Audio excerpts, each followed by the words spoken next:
থাকে না এরকম কিছু চাচা, হ্যাঁ এরকম কিছু থাকে।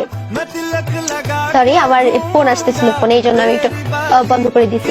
তারপরে দেখো এটা চলে, একটা মধ্যবিত্ত ফ্যামিলির ছেলে ছিল, যার কারণে হ্যাঁ এটা কে রে? স্বপ্নীল সাহা, একদম জোরে মাইক দিব। আমার বাপ ফোন দিছে, ঠিক আছে ভাইয়া না, আমার বাপ ফোন দিছে। রে পোলা পাট পড়তে আইয়া কি রে, তোমরা অনেক দুষ্টু, ঠিক আছে তোমরা বড় হলে সবকটা দুষ্টু হয়ে যাও। তোমাদেরকে না ক্লাস 6 থেকে 9 এর বাচ্চাদের কাছে তোমাদেরকে শেখার আছে অনেক কিছু। এই বাচ্চাগুলো এত কিউট, এত মনোযোগ দিয়ে ক্লাস করে, একদম শুরু থেকে শেষ পর্যন্ত থাকে। ভাই এদের ধৈর্য দেখলে আমি মাঝে মাঝে অবাক হয়ে যাই। আর তোমরা ইন্টারে উঠে কলেজে উঠে সব কয়টা ছেলে পেলে পাজি হয়ে যাও। ভাইয়া কল দিয়েছে নাকি, সেটা তোমাকে বলবো আমি, ভাইয়া কল দিছে না কে কল দিছে, আমার বাপ কল দিছিল।